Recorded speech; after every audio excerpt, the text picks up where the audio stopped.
पिछले क्लासेस में हम लोगों ने क्या पढ़ा था? किसके बारे में? न्यूट्रिशन इन ह्यूमन बीइंग, यही पढ़ रहे थे, यही टॉपिक कवर कर रहे थे ना। उसमें हम लोग बकल कैविटी और क्या था, ओसोफेगस वगैरह के बारे में हम लोग क्लियर कर लिए थे। तो आज हम लोग पढ़ते हैं डाइजेशन इन ह्यूमन बीइंग। ठीक है, डाइजेशन इज ह्यूमन। तो डाइजेशन भी न्यूट्रिशन का हिस्सा है। ठीक है, डाइजेशन क्या है? न्यूट्रिशन का हिस्सा है कि जो भी हम लोग खाना खाएंगे, ठीक है, तो वो क्या होगा, सिंपल सब्सटेंसेस में टूट करके उसका न्यूट्रिएंट जो होगा डायरेक्टली हमारे ब्लड के माध्यम से सभी सेल तक न्यूट्रिएंट्स पहुंचेगा, जिससे हमारे शरीर में क्या रहेगा, फुर्ती बना रहेगा, ग्रोथ करेगा, ठीक है, एनर्जी मिलेगा। तो इसी का हिस्सा है डाइजेशन। तो अगर न्यूट्रिशन तुम्हें बिना डाइजेशन के मिलेगा नहीं। अगर तुम्हारा भोजन डाइजेस्ट नहीं होता तुम्हारे शरीर में तो तुम्हें न्यूट्रिशन नहीं मिलेगा। न्यूट्रिशन नहीं मिलेगा तो किसका शिकार हो जाओगे? माल न्यूट्रिशन का। किसका? माल न्यूट्रिशन। माल न्यूट्रिशन में तो क्या होता है? कुपोषण। कुपोषण जानता है? नहीं जानता है सब? तो एक बार गूगल पे फोटो सर्च कर लेना, बंगाल फेमिनिन। ठीक है, क्या सर्च कर लेना? हाँ, ये आया था महामारी, भूखमरी का। ठीक है, उस समय सब लोग सूख के मछली के कांटा खाने हो गए थे। मछली के कांटा कैसे निकलता है? एगो वहीं सब लोग सूख सूख के मछली का कांटा हो गया था, लाखों लोग मर गए थे। ठीक है, उस तरह से बहुत सारे बच्चे मिल जाएंगे तुम्हें कहीं ना कहीं, जो एकदम उम्र होगा 7 साल 8 साल, लेकिन अब उसका शरीर उसका ग्रोथ नहीं हुआ है। ठीक है, उसको बोलते हैं माल न्यूट्रिशन, कुपोषण। ठीक है, इसीलिए न्यूट्रिशन हमारे शरीर में क्या है, बहुत ज़रूरी है हमारे शरीर के ग्रोथ के लिए। ठीक है, तो चलो, तो उस दिन हम लोग पढ़े थे कि खाना जो था कहाँ से पास हो रहा था? ऑसोफेगस से। कहाँ से? तो ऑसोफेगस का जो लंबाई होता है, लेंथ ऑफ ऑसोफेगस, वो तुम्हारा 9 से 10 इंच का होता है। कितना का होता है? 9 से 10 इंच का, जो कि डायरेक्टली लिंक होता है किससे? स्टोमक से। किससे लिंक होता है? स्टोमक से लिंक होता है। और ऑसोफेगस में कोई भी पाचन क्रिया नहीं होता है। क्या नहीं होता है? ऑसोफेगस में कोई पाचन क्रिया नहीं होता, वो सिर्फ पैसेज है, वो खाने को क्या करेगा, स्टोमक तक पहुंचा देगा। ठीक है, देखो, तो हमारे शरीर में 2 तरह से पाचन क्रिया होता है, एक फिजिकली, एक केमिकली। क्या होता है? तो फिजिकली में क्या है कि हम लोग खाना को क्या कर रहे हैं, इनटेक कर रहे हैं और उसे दांतों से चबा रहे हैं, तोड़ रहे हैं, पीस रहे हैं, तो फिजिकल हो गया। और केमिकली क्या है, इस भोजन में लार मिल रहा है, ठीक है, एंजाइम मिल रहा है। ठीक है, अब केमिकली वाला में स्टोमक में भी केमिकली पाचन होगा। क्या होगा? क्योंकि इसमें फिजिकल काम नहीं होगा, क्योंकि फिजिकल काम सिर्फ कहाँ तक था, जो मुंह तक, बकल कैविटी में खाना काटना, तोड़ना, पीसना, सब कहाँ था? बकल कैविटी में था फिजिकल काम। अब इस नीचे जितना पढ़ेंगे सब केमिकल काम होगा। केमिकल का मतलब क्या होता है? केमिकली रिएक्शन का मतलब क्या होता है कि किसी 2 चीज़ के मिलने से तीसरा चीज़, नया चीज़ बनना। ठीक है, तो यहाँ पे देखो कैसे कैसे काम चलेगा। तब भोजन जो है तुम्हारा कहाँ आ गया? स्टोमक में। ठीक है, तो स्टोमक में जब आता है ना, तो स्टोमक से रिलीज होता है HCl। क्या रिलीज होता है? जिसको कहा जाता है हाइड्रोक्लोरिक एसिड। क्या कहा जाता है? हाइड्रोक्लोरिक एसिड कहा जाता है। तो हाइड्रोक्लोरिक एसिड जो होता है वो क्या होता है? अब चलो, अब इसमें थोड़ा सा एक और चीज़ समझ लेते हैं, एसिड और बेस को थोड़ा समझ लेते हैं। ठीक है, क्योंकि इसमें बहुत सारे हमें ऐसे चीज़ें मिलेंगे जो एसिडिक होंगे और बेसिक होंगे। तो तुम लोग 7th क्लास में पहले पढ़े होंगे, 7th क्लास में एसिड, बेस एंड सॉल्ट देता है। ठीक है, तो एसिड क्या होता है कि जो भी चीज़ हम लोग खाते हैं अगर टेस्ट में खट्टा है, एवरीथिंग दैट टेस्ट सॉर, मतलब कोई भी चीज़ हो वो खट्टा स्वाद करता है तो क्या है? एसिड है। ठीक है, और कोई भी चीज़ अगर कड़वा स्वाद देता है, क्या देता है? तो वो बेस है। क्या है? बेस है। ठीक है, तो अब देखो, आज जिस पदार्थ का स्वाद एसिड वाला होगा, खट्टा होगा, वो एसिडिक कहलाएगा, और जिसका कड़वा होगा वो बेसिक कहलाएगा। क्या कहलाएगा? बेसिक। अब इसकी नीचे रहेगा तो क्या रहेगा? एसिडिक। क्या रहेगा? 7 के ऊपर चल जाएगा तो क्या हो जाएगा? बेसिक हो जाएगा। क्या हो जाएगा? बेसिक हो जाएगा।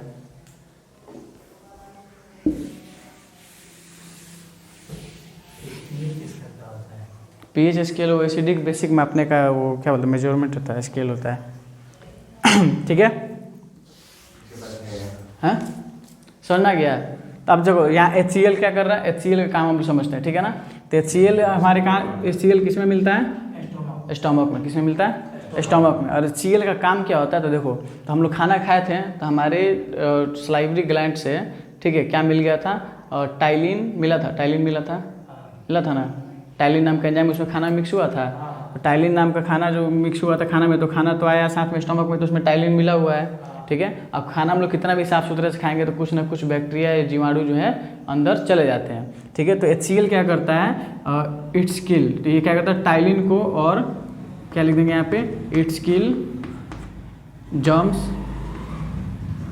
एंड एंजाइम टाइलिन क्या करता है, टाइलिन एंजाइम को और क्या करता है, जर्म्स को खत्म कर देता है। क्या कर देता है, HCl क्या करेगा, स्टोमक में आने पे जो जर्म्स हमारे शरीर में आ गए, कीटाणु आ गए हैं, उनको खत्म कर देगा, और जो टाइलिन एंजाइम था उसको भी खत्म कर देगा, उसका काम खत्म। ठीक है, इसके बाद क्या होता है कि स्टोमक के अंदर पेप्सिनोजन, ठीक है ना, पेप्सिनोजन नाम का एक एंजाइम होता है। क्या होता है, पेप्सिनोजन नाम का एक एंजाइम होता है जो डीएक्टिव होता है। क्या होता है, जैसे निष्क्रिय, क्या बोलेंगे उसको, निष्क्रिय होता है। तो HCl जब आके इससे रिएक्ट करता है, क्या करता है, HCl आएगा, इसको जगाएगा, ये सोया हुआ है, इसको जगाएगा कि उठो, तुम्हारे काम करने का समय आ गया, तुम उठो काम करो। तो जब ये HCl इससे मिलेगा, रिएक्ट करेगा, तो ये कन्वर्ट हो जाता है पेप्सिन में। किस में कन्वर्ट हो जाता है, पेप्सिन में कन्वर्ट हो जाता है। किस में, तो अब पेप्सिन क्या करता है, प्रोटीन को पचाता है। किसको पचाता है, प्रोटीन को डाइजेस्ट करता है। ठीक है, अब देखो फिर यही एक और चीज़ पाया जाता है, प्रोरैनिन। क्या पाया जाता है, प्रोरैनिन, एक और एंजाइम पाया जाता है उसमें, प्रोरैनिन। तो प्रोरैनिन भी HCl आएगा, ये भी सोया रहता है, इसको जगाएगा, कहेगा उठो तुम्हारा काम करने का समय आ गया है, इसको जगाएगा, तो डीएक्टिव था, एक्टिव हो जाएगा, एक्टिव होगा तो रैनिन बन जाएगा। क्या बन जाएगा, रैनिन बन जाएगा। रैनिन बन जाएगा तो ये भी किसको पचाएगा, प्रोटीन को। किसको पचाएगा, हाँ। तो अब देखो कि दोनों प्रोटीन को पचा रहा है, लेकिन ये किस प्रोटीन को पचाएगा, ये किस प्रोटीन को पचाएगा, तो ये प्रोटीन को पचाएगा जो हमें खाद्य पदार्थों से मिल रहा है, और ये उस प्रोटीन को पचाता है जो हमें दूध से मिलता है। किससे मिलता है, दूध से। कौन से प्रोटीन को पचाएगा, दूध से मिलने वाले प्रोटीन को। तो दूध में कौन सा प्रोटीन मिलता है, कैसीन। कौन सा प्रोटीन मिलता है, दूध में हमें कैसीन नाम का प्रोटीन मिलता है। ठीक है, तो उसे पचाता है कौन, प्रोरैनिन।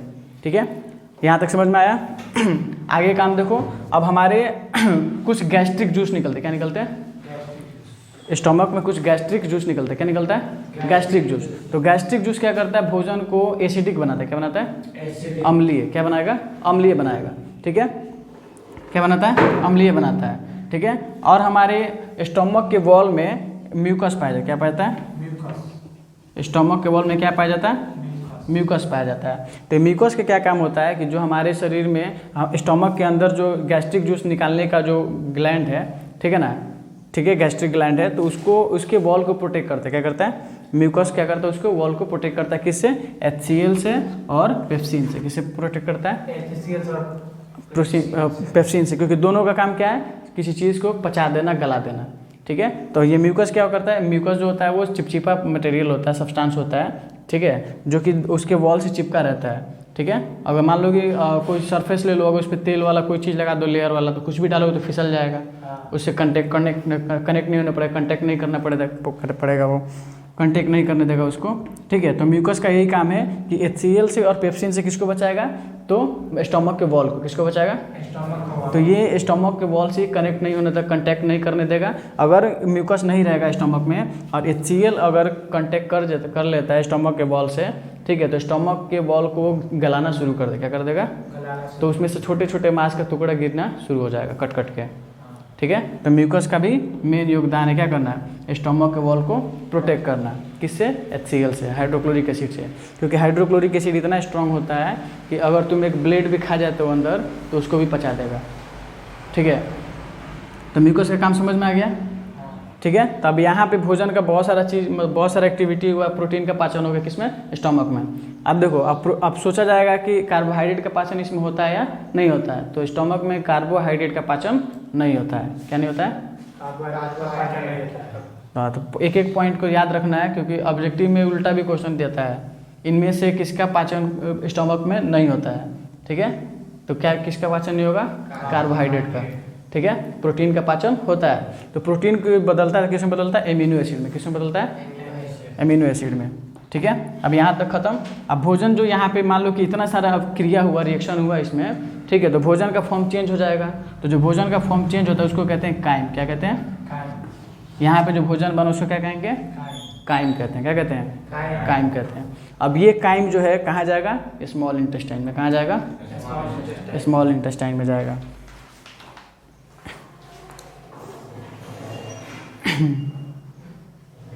चलो इसको इरेज कर दें। स्टोमक का समझ में आ गया ना, स्टोमक में क्या क्या काम हो रहा है। अब काइम जो तैयार हुआ है हमारा, वो कहाँ जाएगा, स्मॉल इंटेस्टाइन में। तो स्मॉल इंटेस्टाइन की बात करते हैं। तो स्मॉल इंटेस्टाइन में सबसे ऊपर भाग होता है डिओडेनम। क्या होता है, डिओडेनम। जिसको ग्रहणी क्या कहा जाता है, ग्रहणी, हिंदी में ग्रहणी कहा जाता है।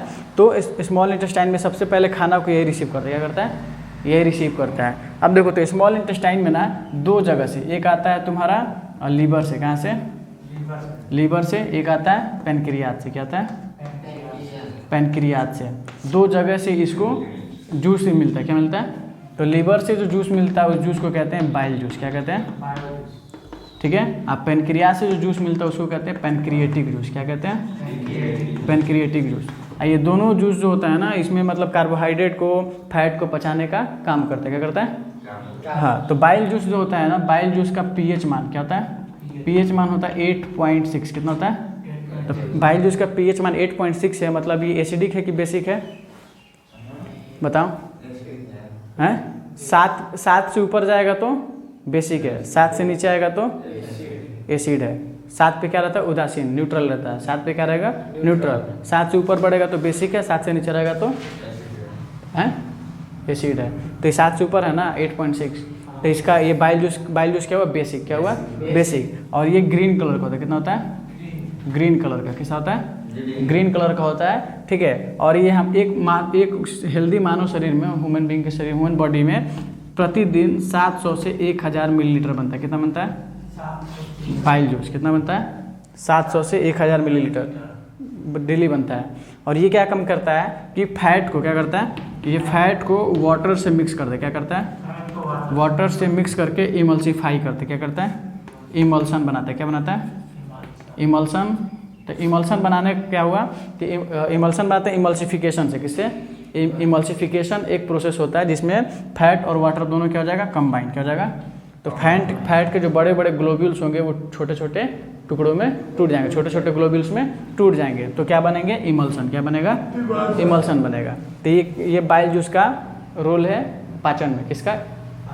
अब लीवर का बात करें तो लीवर हमारे शरीर का सबसे बड़ा ग्लैंड है, क्या है, सबसे बड़ा ग्लैंड। हाँ, तो ये पूछा जाए कि हमारे शरीर का सबसे बड़ा ग्रंथि कौन है, ग्लैंड कौन है, तो कौन है, लीवर है, ठीक है, ठीक है। अब बात करें किसका, पेनक्रियाज का।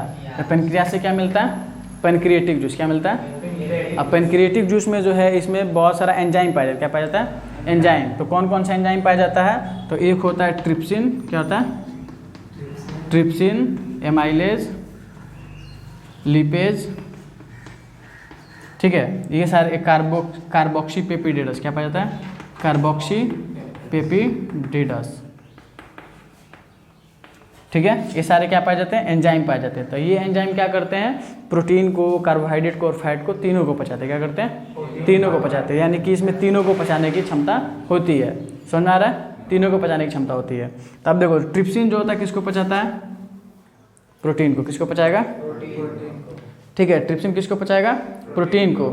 और एमाइलेज जो होता है, एमाइलेज किसको पचाता है, कार्बोहाइड्रेट को, किसको पचाता है, कार्बोहाइड्रेट को। और बाकी ये जो बचा किसको पचाएगा, लिपेज, फैट को, किसको पचाएगा, फैट को, किसको पचाएगा, लाइपेज होता है किसको पचाएगा, फैट को। तब देखो तो जब फैट को पचाएगा ना, तो फैट को पचाता है तो फैट बदल जाता है फैटी एसिड में, किसमें बदल जाता है, फैटी एसिड में बदल जाता है, फैटी एसिड और ग्लिसरॉल में बदल जाता है। और जो हमारा प्रोटीन है वो पेप्टोन में, किसमें बदल जाता है, पेप्टोन में बदल जाता है। और क्या बचा, कार्बोहाइड्रेट जो हमारा सब काम क्या कर रहा है, खाना को तोड़ करके अलग अलग फॉर्म में चेंज करना, ताकि वो ब्लड में मिक्स होकर के सारे शरीर में पहुंच सके, न्यूट्रिएंट्स दे सके, क्या कर सके, न्यूट्रिएंट्स दे सके। तो यहाँ पे देख रहे हैं हम लोग क्या कि स्मॉल इंटेस्टाइन में आकर के कार्बोहाइड्रेट भी पच जा रहा है, फैट भी पच जा रहा है और प्रोटीन भी पच जा रहा है, ठीक है। यानी तीनों चीज़ का कंप्लीट डाइजेशन हो जा रहा है। इसीलिए अगर ये क्वेश्चन पूछा जाए कि हमारे शरीर में कंप्लीट डाइजेशन कहाँ होता है, तो कंप्लीट डाइजेशन कहाँ होता है, स्मॉल इंटेस्टाइन में। कहाँ होता है, स्मॉल इंटेस्टाइन में, यानी छोटी आंत में। कहाँ होता है, छोटी आंत में, ठीक है। अब छोटी आंत में ऑब्जॉर्प्शन का भी क्रिया होता है, किसका होता है, तो जो भी न्यूट्रिएंट्स हम लोग खाए हैं, पाचन हो गया तो ऑब्जॉर्व करेगा ना। तो ऑब्जॉर्व कैसे होता है, तो स्मॉल इंटेस्टाइन में विली, एक फिंगर लाइक स्ट्रक्चर, क्या होता है, फिंगर लाइक स्ट्रक्चर, उंगली जैसा, ठीक है, जिसको कहा जाता है विली, क्या कहा जाता है, विली कहा जाता है। तो विली जो होता है वो इरेक्ट हो जाता है, जब भी खाना आएगा तो उसको ऑब्जर्व करने के लिए वो इरेक्ट हो जाएगा, क्या हो जाएगा, इरेक्ट मतलब सीधा खड़ा हो जाएगा। और उसको जैसे क्या होता है, जैसे नोच के ऐसे खाना है वैसे काम करने लगेगा। तो ये प्रोसेस होता है, हमेशा चलते रहता है। अगर जिस समय हम लोग खाना नहीं खा रहते हैं उस समय भी विली को जो क्या चाहिए, ऑब्जॉर्प्शन क्रिया कर रहेगा, वो इरेक्ट होगा, मांगेगा खाना कि भाई मुझे खाना दो, भाई मुझे ऑब्जर्व करना है। तो उस समय हमें क्या महसूस होता है? भूख लगा है। क्या महसूस होता है? भूख लगा है, क्योंकि पेट तो उस समय खाली है ना। तो उसी को कहा जाता है क्या? पेट में चूहा दौड़ रहा है। क्या हो रहा है?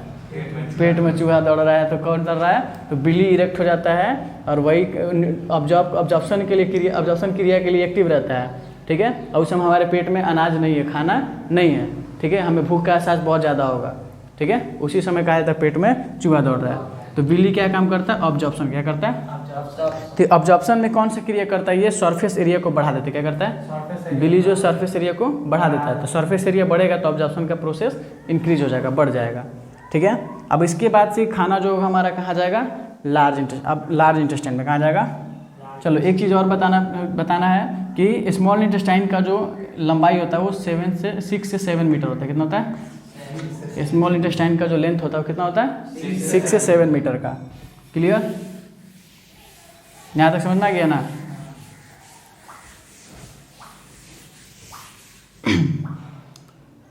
चलो अब आएगा खाना कहाँ पे?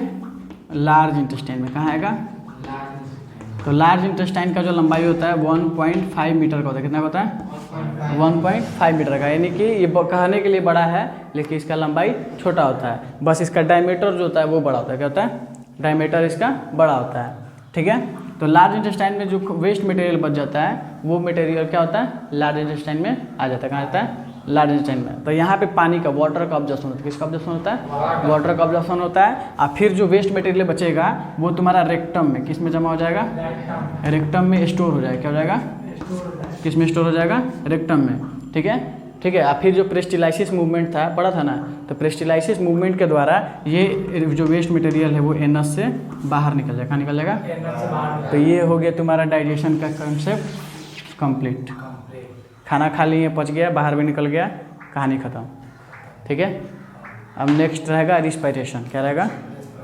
ठीक है। तो